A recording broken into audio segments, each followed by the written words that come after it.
Şimdi iki konu var. Ya anayasa değişikliğinin kendisi bir de referandum meselesi.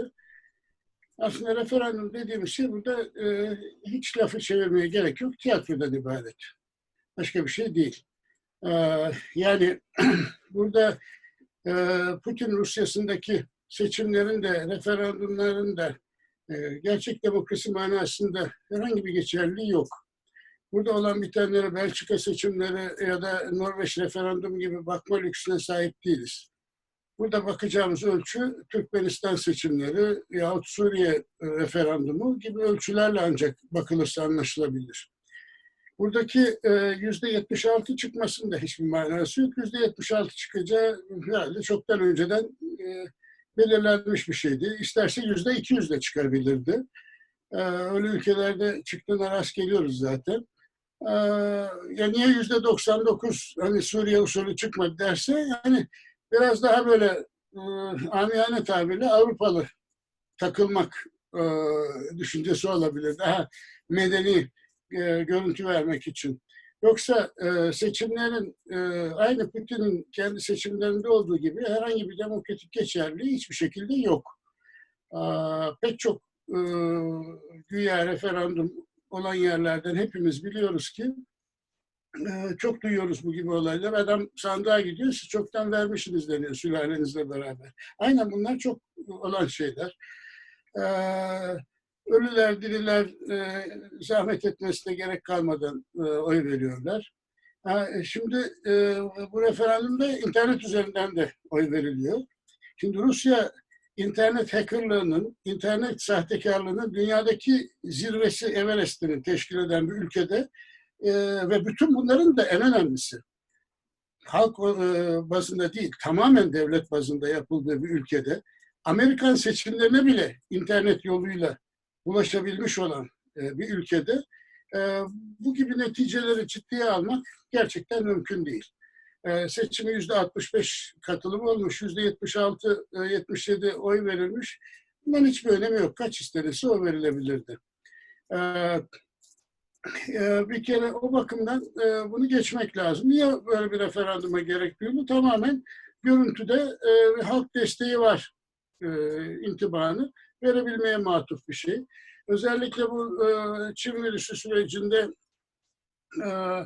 işler daha da kötüye gitmeden, ekonomi iyice batmadan bu ortamda bir destek görüntüsü vermeye matuf bir hadise. Demokratik bir makyaj. İşin görüntü itibariyle şekli bu. Anayasa değişikliği dediğinin şeyine gelince, genel şeklince şunu söylemek lazım.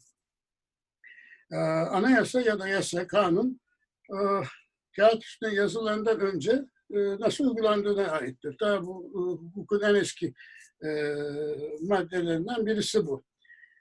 Stalin'in anayasası da görünüşte bayağı demokratikti. Baksanız Kuzey Kore Anayasası'nda da bayağı böyle hoş maddeler muhakkak bulursunuz. Bunların hiçbir kıymeti harbiyesi gerçekte yoktur. Nasıl, kim tarafından nasıl tatbik edildiğine bağlı olan hususlardır. Aynı şey burası da içinde geçerli ama burada sadece görüntüde sempatik, sevimli bir hukuk metni değil, onun ötesine de fırsattan istifade yapılan bir takım aslında ileriye yönelik olarak son derece de endişe verici hususları içinde barındıran bir metinle karşı karşıyayız. Bir kere Putin rejiminin en baştan beri çizgisi son derece belli. Bunda anlatacak tarafı yok. Putin, herkes bu anayasaya Putin'in 2036'ya kadar iktidarda kalma garantisi diyor. Adam yaşayacağını bilse 5036'ya kadar da kalabileceğini garantilemek ister. Mesele onda da değil. Yani istediğiniz değişikliği yaparak bunu kalabilirsiniz. 1999'dan beri öyle veya böyle anayasa uyuyormuş, uymuyormuş, uyduruluyormuş bir şekilde kaldığını zaten hepimiz biliyoruz. Mesele bunda değil. Ama Putin rejiminde dış politika ile ilgili şeylerine hiç girmeyeyim. Ama iç politika ile ilgili yapısına da bakarsak kelimenin tam manasıyla Rusya'yı tam 19. asır usulü emperyalist ve tamamen tek adam, tek idare, tek adamın idaresinde bir ülke haline getirmeye çalışan, demokrasiyle uzaktan yakından alakası olmayan ve yekpare bir millet haline getirmeyen, çalışan, bunu da popülist sloganlarla içeride götürmeye çalışan bir rejim. Putin'in Rusya'sında ne Rusya'da başka türlü bir demokratik muhalefete ne de Ruslar haricinde herhangi bir milliyete gerçek manada yer var.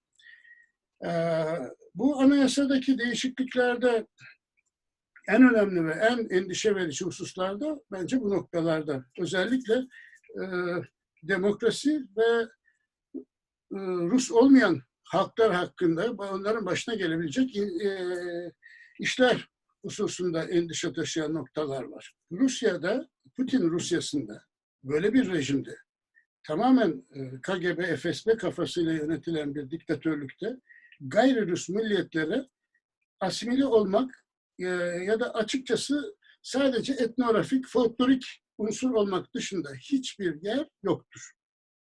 Olmadığını her şekliyle aslında Putin satır aralarında şimdiye kadar 1999'dan beri söyledi. Aksini düşünenlere hakkında ne yapacağı için 1999'dan beri Çeçenistan'da ne olduğuna bakarsanız görürsünüz. Diğer insanların başlarına neler geldiğine bakarsanız görürsünüz.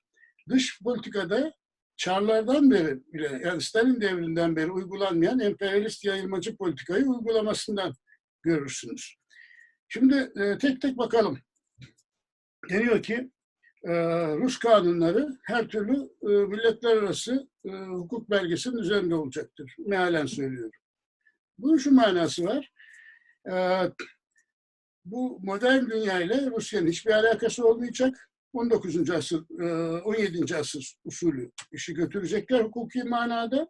Yani Rusya içinde her şey yapılabilir. Internasyonel her türlü anlaşmalar, şunlar bunlar dışarısı için bir şovdur. Yani Rusya gerçek manada bir hukuki manada bir hapishaneye çevriliyor manasına gelir. İçeride istediğimizi yaparız, asarız, keseriz. Aslında nazik şekilde ifadesinden başka bir şey değil. Bu 17. asırda, 18. asırda olan bir şeydi. Ama 21. asrın dünyası başka türlü görünüyor.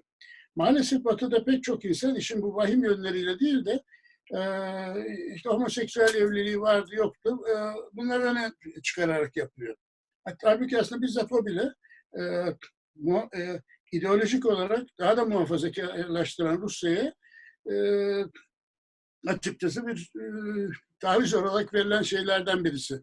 Homoseksüel evliliği yasaklanması falan filan gibi. Halbuki bundan çok çok çok daha derin şeyler var. Birincisi Rusya'yı dışa karşı açıkçası kapatmak demek. Yani her türlü dış etkiye, ki böyle rejimlerin en büyük şeysi her türlü olumsuzluğu işte dış güçler, dış düşmanlar, bilmem neler falan filana bağlamaktır. Bütün diktatörlüklerde, bütün geri kalmış rejimlerde böyledir. Tabii Putin rejimi bunun timsali. Böyle olunca her yönden bunu kapatmak düşüncesi var. Bir. İki. Milletler şeysine gelince zaten Putin geldiğinden beri Rusya'nın görüntüdeki federasyon görüntüsünü minimize edecek her şeyi yaptı. Bir kere Rusya dahilinde güya olan, muhtariyeti olan bölgelerin hepsi aslında şu anda göbeğinden de, kulağından da, burnundan da, karnından da, beyninden de Moskova'ya bağlanmış durumda. Yani oradaki seçimlerin hiçbir kıymeti harbiyesi yok. Zaten başında bulunan insanlar aslında birer genel validen farklı değil. Ama burada genel valide değil, Putin sisteminde aslında Moskova'ya kendisi idare ettiği gibi belli bir sahada istediği gibi yeme içme imkanı verilen ama siyasi açıdan ve aslında nihai olarak yeme içme bakımından da gırtlağına kadar Moskova'ya bağlı sistemler haline dönüştürülmüş durumda bütün bu federal yapılar. Ve bütün bu sistemler içinde zaten mahalli diller dediğimizde burada insanlar şunu anlamasın. Hani falan kasabadaki 100 kişinin konuştuğu dilden bahsetmiyoruz. Milyonlarca insanın konuştuğu, tarihi devletleri olan halkların dillerinden bahsediyoruz. Yani sadece etnografik bir şey değil. Bunların tamamının sadece folklorik, sembolik seviyeye düşürülmesi Putin rejiminde amaçlandı. Öyle ki Rusya'daki milliyetler içinde en önemlilerinden birisi olan Kazan Tatarlarında bile, ki Kazan Tatarcası İslam dillerinin, Türk dillerinin çok çok önemli parçalarından birisini teşkil eder.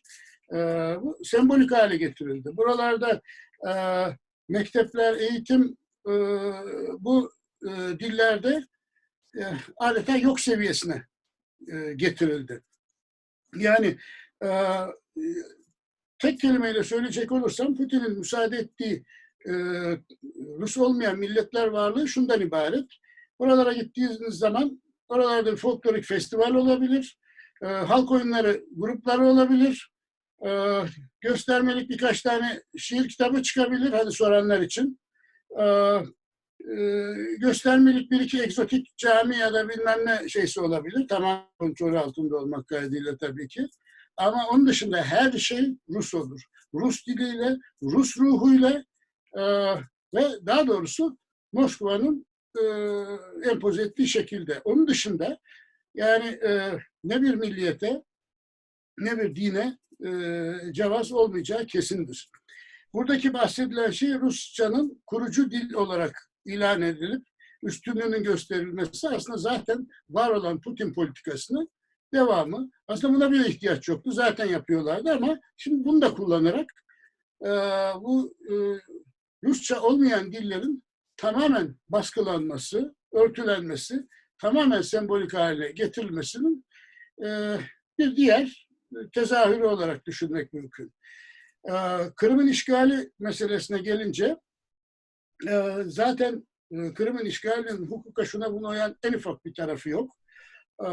En ufak bir meşruiyeti yok. Bu referandumdan daha da soytarıca diyeceğim bir referandum ilan etmişler. Hiç fark etmez. Aynı türden olduğu için. Şimdi onu tabii bu diğer maddelerle de uluslararası hukuktan şundan bundan da koparmak suretiyle yani Kırım'ın işgali ve tek taraflı ilhakı kararını en ufak bir ses çıkartılmamasını iyice tahkim etmiş oluyorlar, muhkemleştirmiş oluyorlar. Diğer bir husus, yine gözlerden kaçan ama son derece habis özellik taşıyan bir şey. Bilhassa İkinci Dünya Harbi'ni vurgulayarak, Rus halkının kahramanlığını vurgulayarak tarihi hakikatin tahrif edilmesine izin verilmeyeceği lafı. Bu öylesine habis, öylesine kötü niyetli bir madde ki bilmeyen saf insanlar için işte İkinci Dünya Harbi'nde Rus halkı şu kadar fedakarlık yaptı, şu kadar kayıp verdi, bunun hatırasına sahip çıkmak diye düşünebilir. Hiç bu kadar masum değil. Şimdi burada İkinci Dünya Harbi'ni ve aslında İkinci Dünya Harbi'nde yapılan her türlü son derece karanlık icraatı, milyonlarca insanın vatanlarından sürülmesini, Rus ordularının, Kızıl Ordu'nun Doğu Avrupa'da her yerde yaptığı akıl almaz zulümleri ve aslında genel olarak Stalin döneminin bütün insanlık suçlarını burada siz bahsetmeyi, zikretmeyi, ele almayı açıkçası hem de bir anayasa suçu haline getirmiş oluyorsunuz.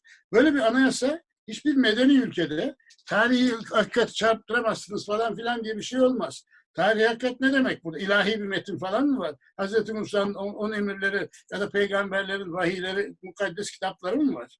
Böyle bir şey yok. Nedir tarihi hikaye, hakikat? Siz neye tarihi hakikat diyorsanız odur. Yani ne bileyim ben şuna ak diyorsam aktır, kara diyorsam karadır. Aksini söyleyen vatan haini ve dış güçlerin ajanıdır.